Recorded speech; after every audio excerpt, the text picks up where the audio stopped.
Hi there and welcome. It's really great to have you here.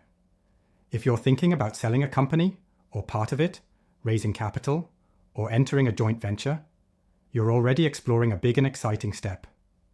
This short video will help you prepare for that journey with clarity and confidence. You'll learn what every seller should know before starting the process, so you can set realistic expectations, avoid common mistakes, and maximize your chances of success. Let's dive in.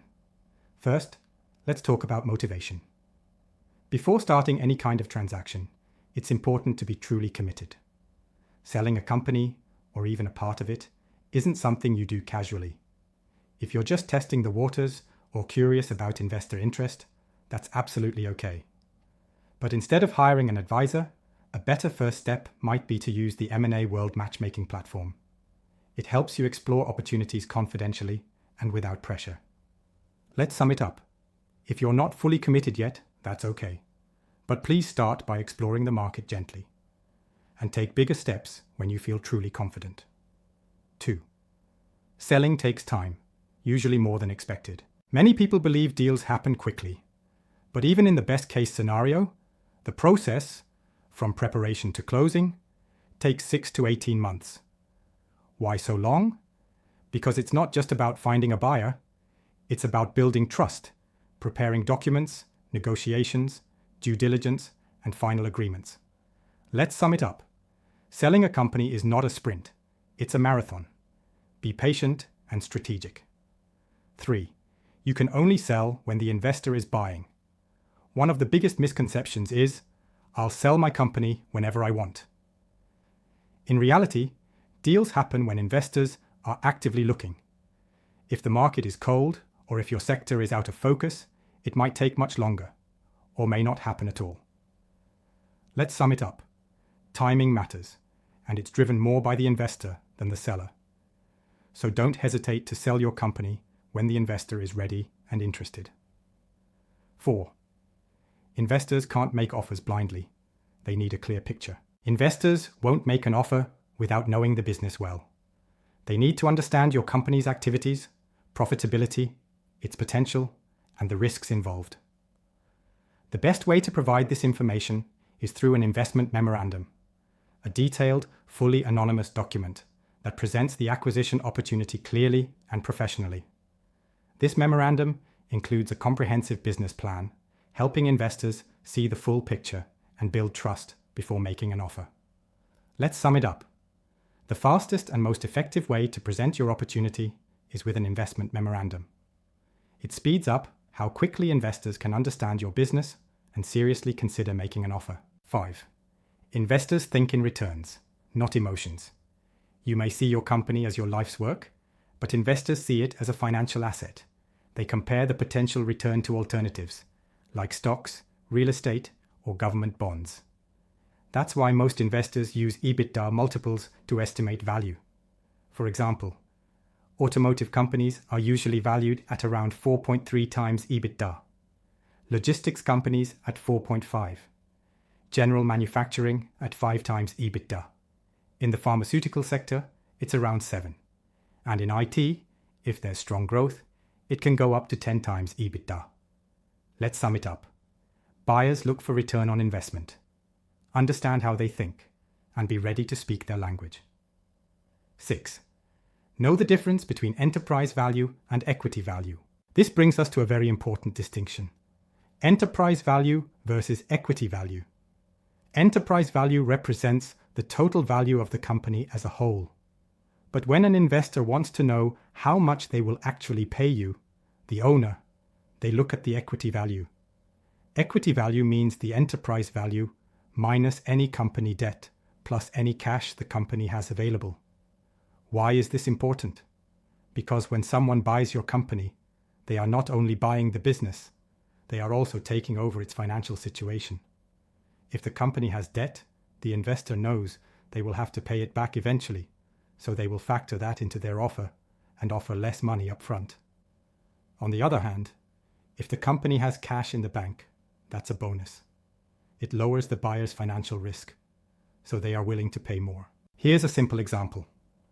If your company is worth 5 million euros, but it has 2 million euros in debt and 1 million euros in cash, the equity value, what you as the owner will actually receive, is 5 minus 2 plus 1, which equals 4 million euros. Understanding this difference early on is crucial because it shows how much the financial structure of your company affects the final offer you'll get. Let's sum it up. It's important to understand that your true payout depends on the company's value minus debt plus cash, not just the valuation itself. 7. Earnouts are common and can work in your favor. In many deals, buyers won't pay the full purchase price up front. Instead, they typically pay around 70-80% at closing and hold back the remaining 20 to 30%, which is paid later based on how well the company performs. This arrangement is called an earnout. On one hand, earnouts protect the buyer by reducing their risk. On the other hand, they help you reach your goals. If your company performs well after the sale, you receive the full amount, or even more. Let's sum it up. Earnouts align your success with the buyer's confidence, lowering their risk while giving you a chance to maximize your final payout. 8. A professional valuation makes a real difference. Almost every successful seller who has gone through a closed process prepared a professional valuation. Why? Because buyers don't invest based on guesswork. They need clear, credible data to understand the value, potential, and profitability of your business. A thorough valuation helps them see the opportunity, builds trust, and reduces uncertainty, often leading to a faster process and a better final offer. Let's sum it up. Showing buyers a well-prepared valuation makes your business more attractive and helps you close the deal on stronger terms. 9. Overpricing can kill a deal before it starts. Overpricing is one of the most common deal killers. If your asking price is too high, serious buyers won't even enter the conversation. Many sellers think it's smart to start high and negotiate down, but that strategy often backfires. It signals unrealistic expectations and scares off investors. A better approach? Start with a fair, market-based valuation and stick to your price. And if there's still a gap, creative solutions can help. For example, keep your property and lease it to the buyer, lowering their cost while generating passive income for you. Let's sum it up.